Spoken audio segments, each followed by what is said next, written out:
I'm going to go ahead and start talking, and before people start coming in here, I know there may be one, two, or three people coming in eventually, but then after the video is posted, I want to just be respectful of others that come in and watch the video, and don't want a lot of too much dead air in space, too much dead air to kind of just be sitting there. So I'm going to go ahead and talk. I'm enjoying a little bit of sparkling water right here, courtesy of Kirkland Signature from Costco.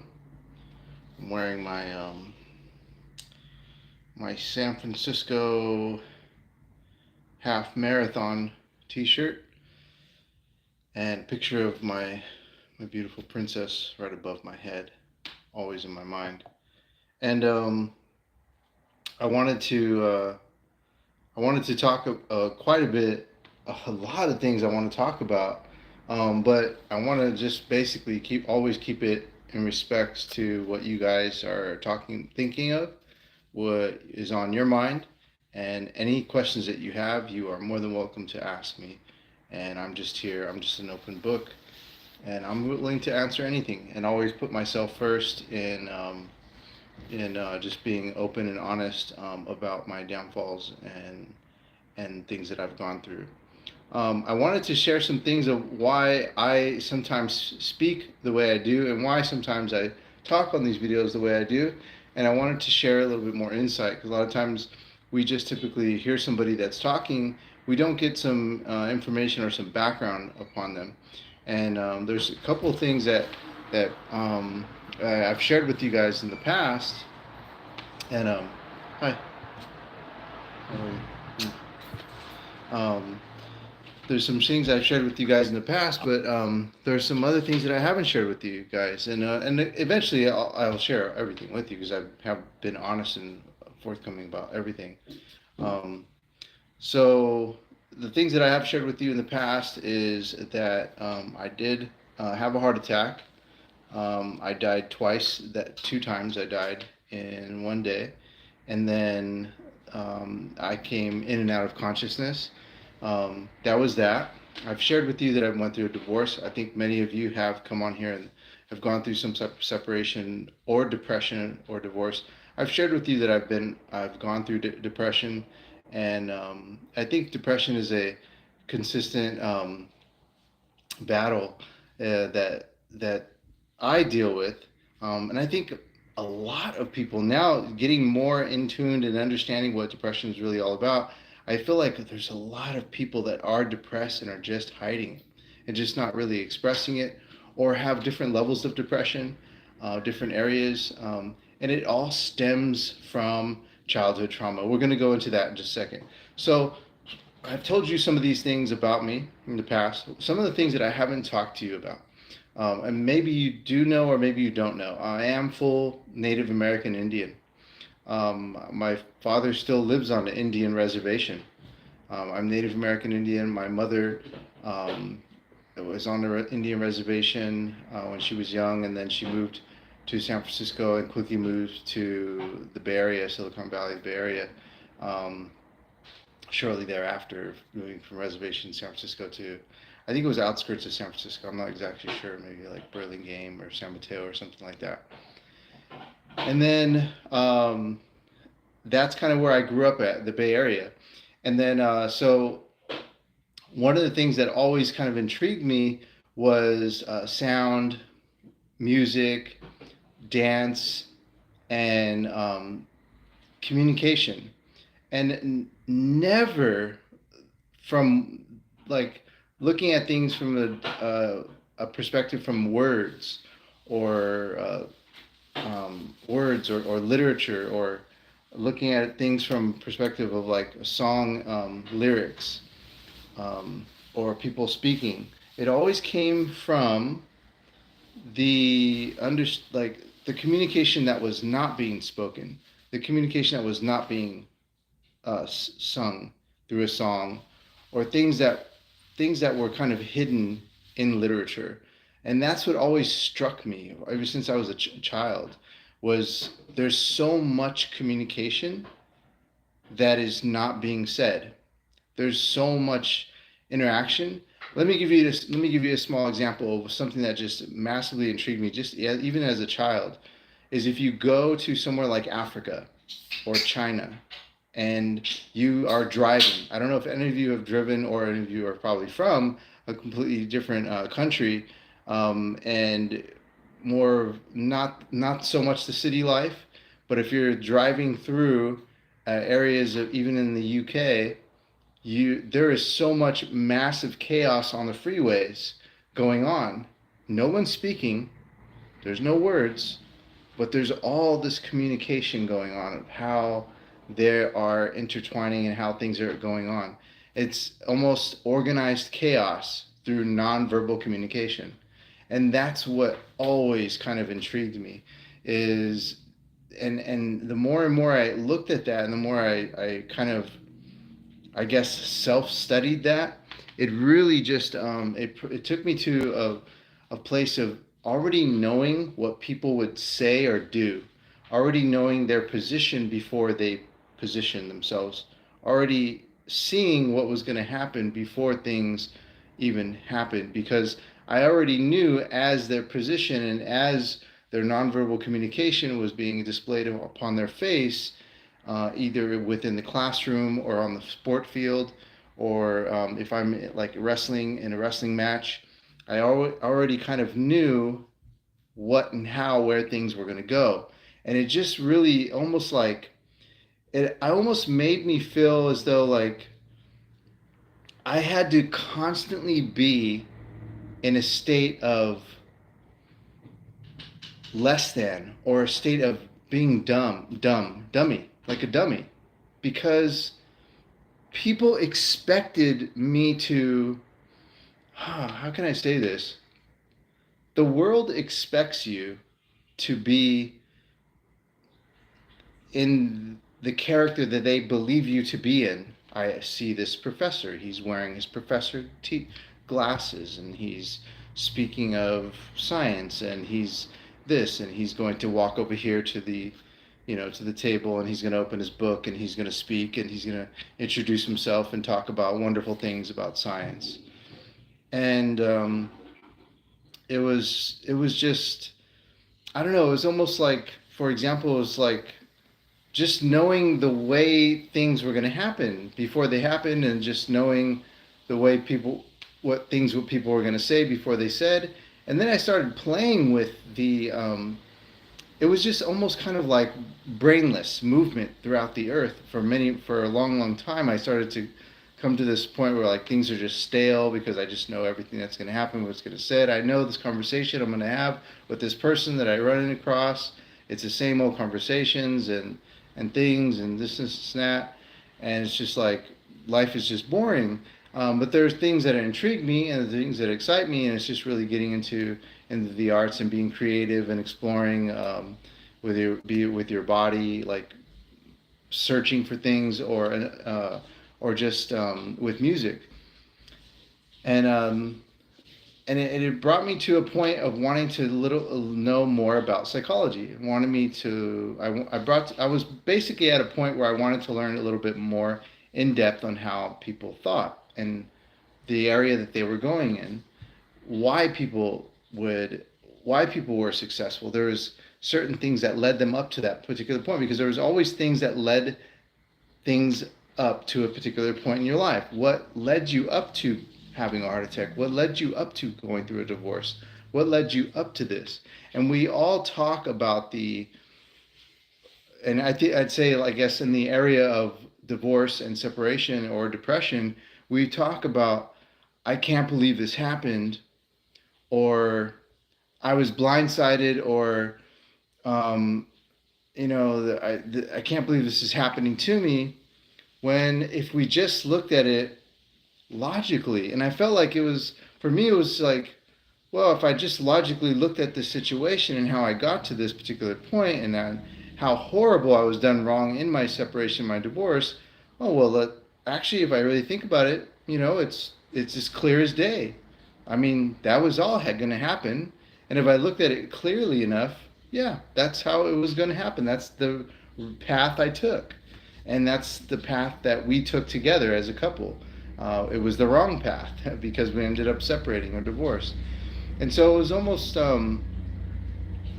it's almost like taking full responsibility, without having to be told by a therapist or a counselor, and just fully understanding things. And it's just to never grasp why others didn't fully understand the position that they're in and how they got there. That always kind of really, really, and maybe I'm kind of leaning off to a little bit, but that always kind of bothered me because let me give you another example, and this really, really, this is something, this is something I knew almost every time.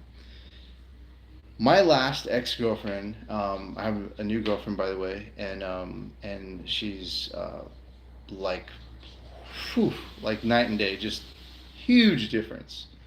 She's here right now, and and I'm open to everybody. I talk about anything to everybody, and she knows it too. My last girlfriend was almost I almost awaited her moments of rage, her narcissistic rage. I almost waited for those moments, and then I would pretend to be like, "Why? Like, what's wrong?" Like, and almost in a sense to kind of like bring her down from it. And I think it was I think, and I look back at it now, it was kind of wrong of me. I shouldn't have just stayed for so long. But I already knew it was over when we first started, and I already knew it was gonna end. And it just kind of sucked because she was like really vicious and violent about. Excuse me. She was really vicious and violent at times, and it was just it was almost like just it was 100% for sure that it was over.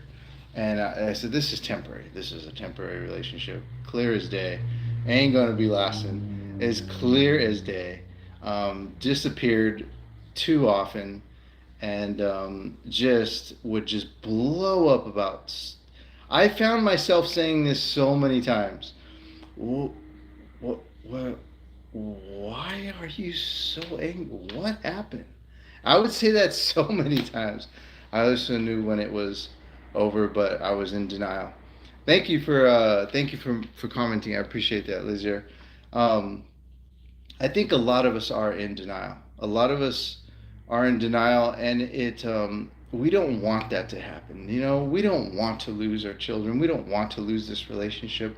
We don't want to fail at anything. We feel like it's a failure, and that's the sucky thing because we can go about a situation in a bar, a club, at school, at work, where what have you. We can go into a situation and we can kind of play it out, and you gotta get a feel for okay, this unfortunate thing is going to happen. Oh, and it happens. Oh, well, whatever.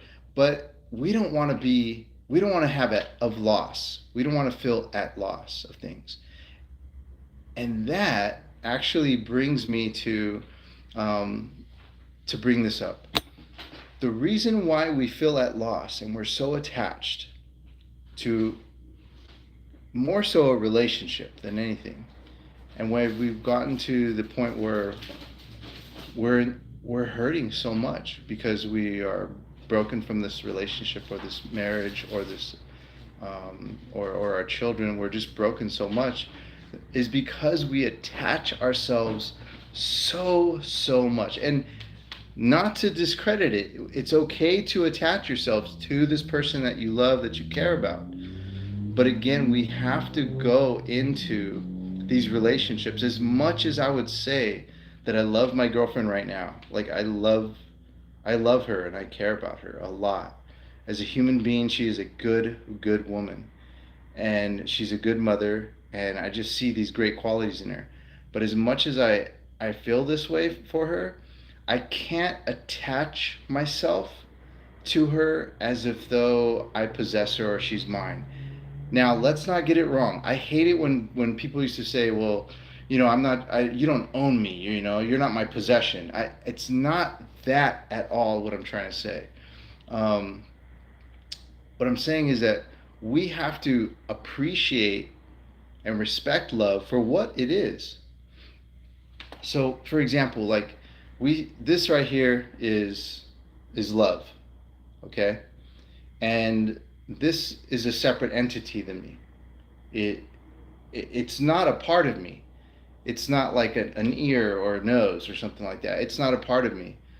It's separate from me, and I think it's beautiful. I let's look at this right here as a mother and a child. Okay, a mother and a child.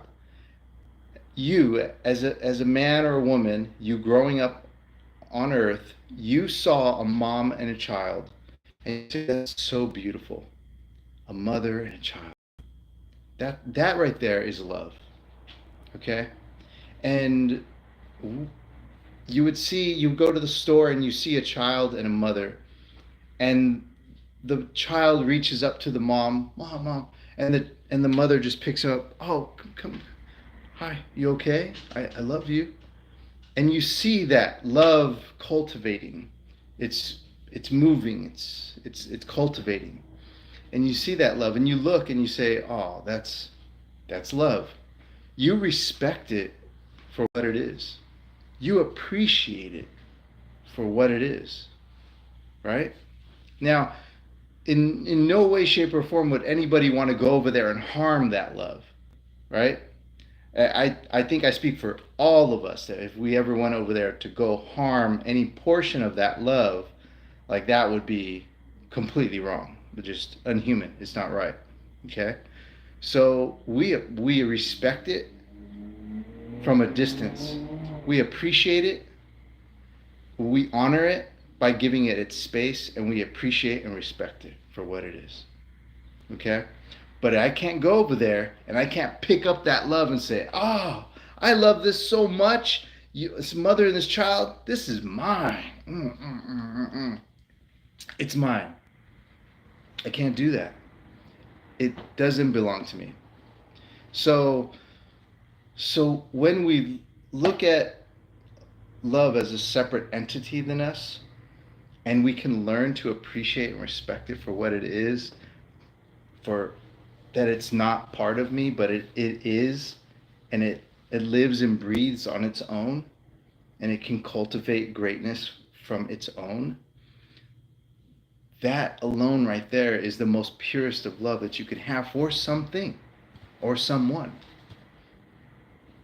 Because it's when we begin to pick it up, now this is mine.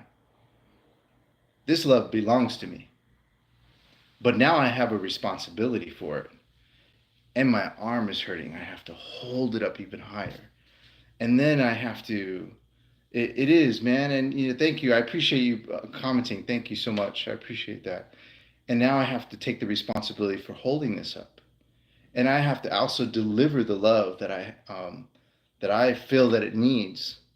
I also um, have to regulate the love that I believe it needs and doesn't need, and when it needs it, and how it gets it. So now I'm fully responsible for the amount of love that I give to it. Now this love, I am taking full ownership of it. But this love wants to be on its own, thriving and growing and breathing and loving and cultivating on its own as its own energy. But here I am attaching myself to it, and I'm dictating and regulating its own energy, movement, and source and growth. And it says, no, I breathe on my own. I grow on my own. I cultivate on my own. I move on my own. I'm my own breath of fresh air. I'm my own energy. You can't control me. So that's something we have to, unfortunately, as much as I didn't want to see it that way, I'm just going to read this comment. That's where I'm at. The love of my life struggles with severe mental issues and completely discards, abandons me in times. and now she never experiences the love of a mother or father. So this message is huge right now. It's all about understanding love. It is. Thank you, brother. Thank you for understanding. And if it's one, if it's one, thank you so much for understanding that. It truly is understanding. It is at a deeper level of understanding. And that's what people don't see. They look at it, they get a little spike of dopamine from your social media, your Instagram. You're this, oh yeah, it's love. Okay, good love. Yeah, yeah. Oh, this feels great. Oh, what a nice message. Oh gosh. And we get these little spikes, right? But we're not going into the deepness of understanding where it fucking hurts. It's gotta hurt. And that's and I'm sorry, unfortunately and fortunately, the pain and the suffering that I went through, and maybe some of you have gone through or are going to go through, because you may be in the midst of things, we need to be almost in gratitude and grateful for this unfortunate suffering, because it teaches us the depths of who we are as human beings. We are experiencing a new version of us through the pain that we suffer.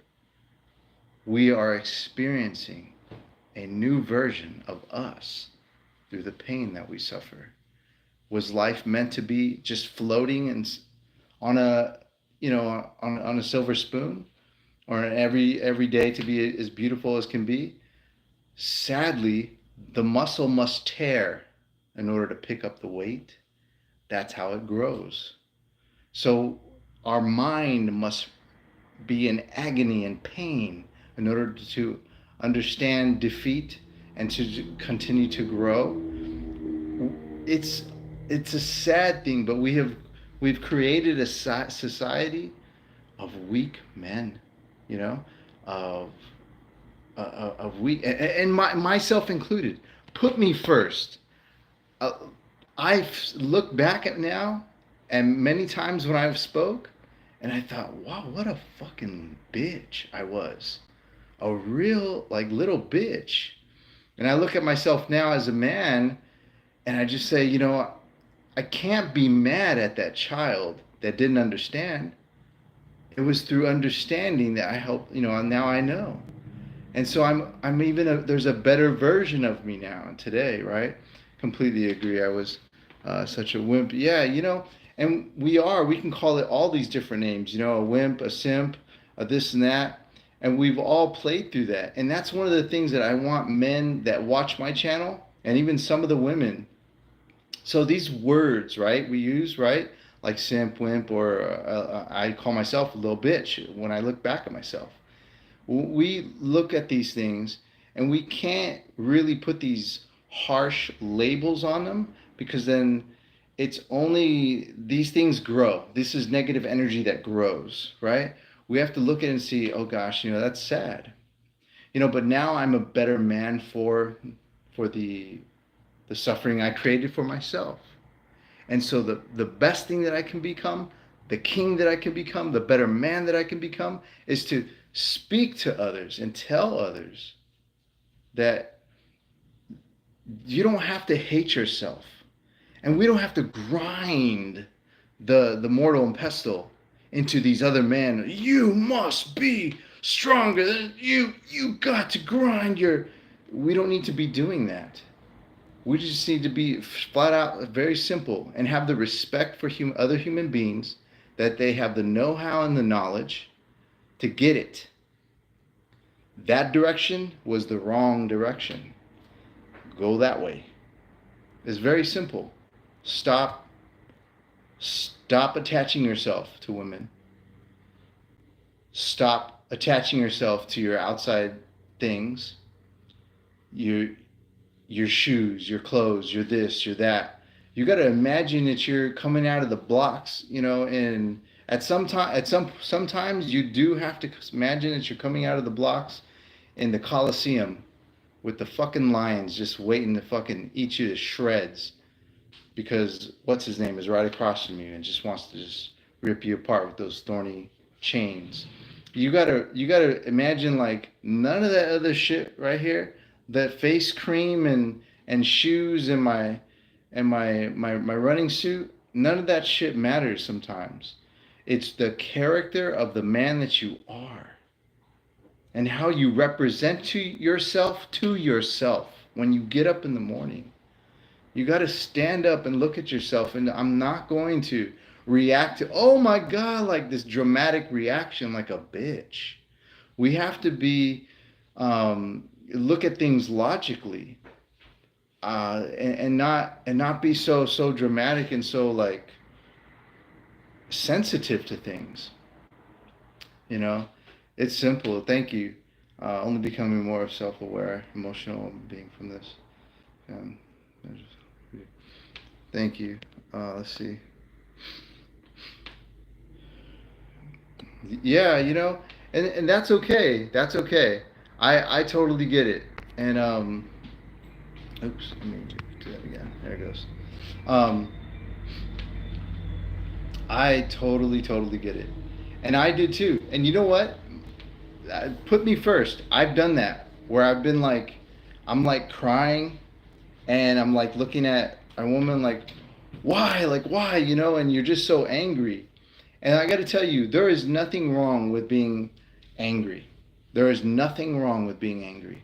But it's how you control your anger. It's how you control your anger.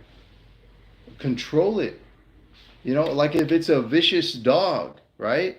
Just gonna attack and kill, and you have to have control of it and pull it back. It'd be like, ho, ho, ho, slow it down. And how are you going to represent your anger as well, too? You could be angry. You've seen someone in a boardroom become angry and just, in such a stoic and intellectual manner, just strike with a vengeance with a suit and tie. So you have to remember it's how you represent yourself. And here's one of the things. This is really, really simple, very, very small. But I want you to take this little nugget, and I want you to allow it to grow within you for as much as you possibly can. We have gone so far away what the essence of a true man is, that we're no longer thinking and acting like kings. You are a fucking king, brother. You're a king. Stand up like a king every day of your life. Look at your woman in her eyes like a king, and she'll look at you like a queen. Don't think that this is not you. Don't think that you can do that. At the lowest level of my life, I've got it. I've had $17,000 in cash in pillowcase, and just extra cash from the side, from little side things I had. And this was when I had my job. Things were going well. I had my house. We were going to buy another house. I had a company car, my car, and I had 3 employees. And I thought I was the shit. But far from it. Far from it. I was humbled down to the ground. And the real ground. I died. So none of this money and these cars and these houses, none of it matters. But do you know what matters? How I walk out the fucking front door in the morning, and the character of man that I represent to myself first, and how I represent myself to the world. It's the reason why I went all the way down. It's the reason why I have a woman right now with me today. Because I can still attain a woman, and not just any woman, a quality woman, a mother, a businesswoman, an intelligent, multicultural woman. These are the things that, it's not a woman that is the prize. Let's make this really clear. I want you to find love. First, you have to heal. But it's not, the woman is not the prize. The man is not the prize. And guys, although we love our beautiful children, they're not the prize. Family is the prize. Family. It takes the sun and the soil to cultivate a beautiful flower. It takes all of us. That's why I say on here, we must love all women, all men, and all things living. We must respect everybody. Everybody, guys. There's every single person. Don't waver on that. Don't waver on that. When you love everything outside of you, outwardly, everything, everything will begin to resonate and reflect love upon you. It's not it's not a one-way street, guys. It really isn't. A, if you resonate and cultivate love for yourself within you and how you represent yourself, even in the confines of your private space, how you carry yourself, you groom yourself, you nurture yourself, you take care of yourself, and then you represent yourself when you go out into the world, how you represent yourself at work. You're doing it right, the right way, precisely. You're correct in doing things. You speak with grace. You speak with dignity. With when you represent yourself this way and you have this within you for yourself first, people are only going to, you're showing how to treat you. You're showing others how to treat you. And they're going to treat you this way. And when you have so much love for yourself, love will come to you. It just happens. And again, we don't need to want love or desire love. And sometimes, and especially in the beginning, when we're going through a divorce, we're going through separation, and we've gone through some healing, and we've come out the other side, and we may be ready to date again, or we're not sure about dating again. And the last video we talked about, and some of the messages I recently got, you guys don't want to date because you were just really want to take a break from the unfortunate situation you guys went through. And I think you're just limiting yourself. You're limiting the amount of love that you can create for yourself. Or you can, you're limiting the amount of love that you're allowing to open up to. You're a better human being for going through what you're going through. You've gone through some dark moments or some deep moments, and there's a better version of you because you've done the healing, because you're going to be okay. You look at things differently, but don't hate outwardly. Remember, love inwardly, love outward, and that will come back to you. Guys, I appreciate you. Thank you so much to Honest Truth. I really, really appreciate you. Thank you for commenting. And yes, for a short moment, life was good, and like for anybody. And one of the things I want to share with you is some of you may not notice this. I know we've gotten some new subscribers on here, and some of you may not know this about me. And if you go farther back, I have some videos of when I was homeless.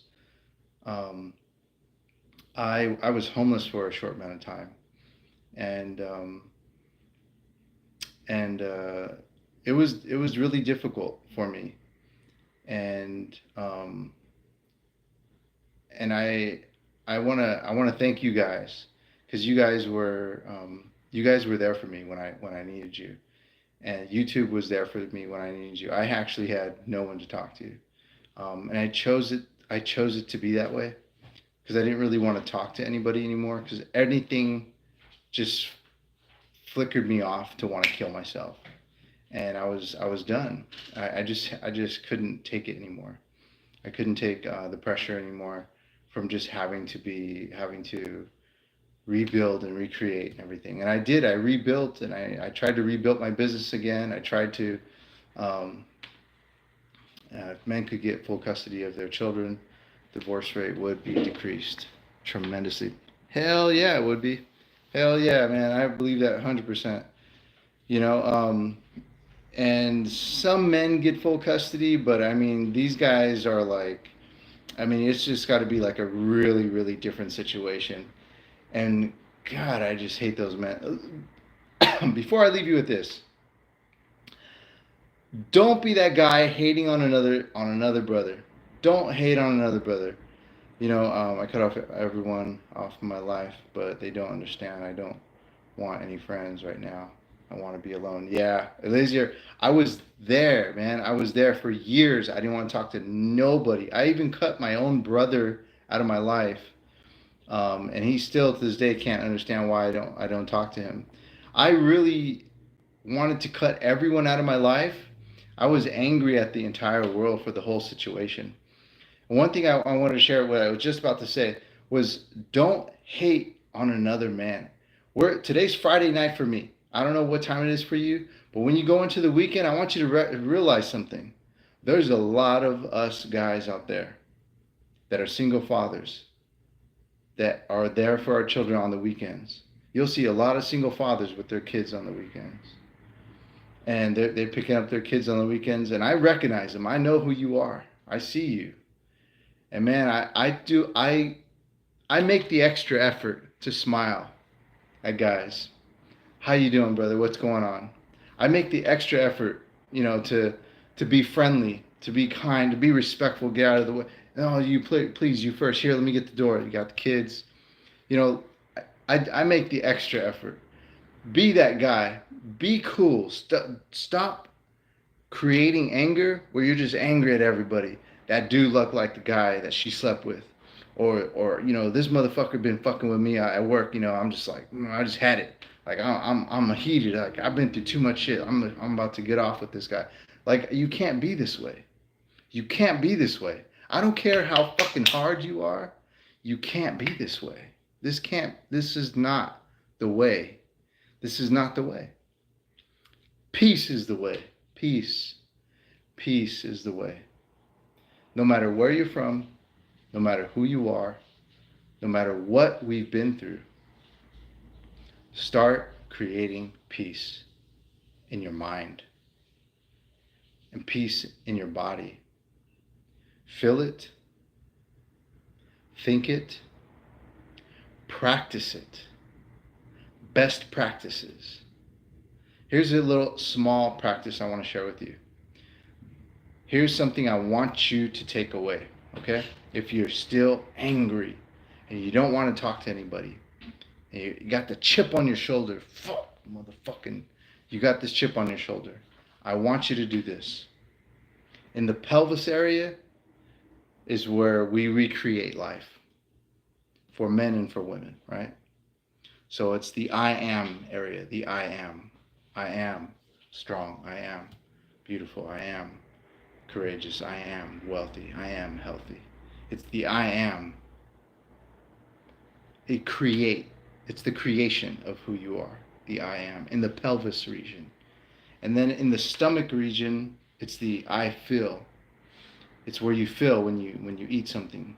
It's processing, it's cultivating. I feel love. I feel peace. I feel strength. I feel more of a man. I feel more of a woman. I feel like a king. Okay? And then in the heart region, it's where you love. I love myself. I love my life. I'm so grateful. I love my children. I love my job. I love the area, the earth that I walk on. And then in your mind, in your mind's eye, it's your vision. I see a better future for me. I see a better life for me. I see my children in my arms. I see money falling in my hands. And I see my life getting better. And I see my life, and I see a better version of me, cultivating and creating into a new version of me.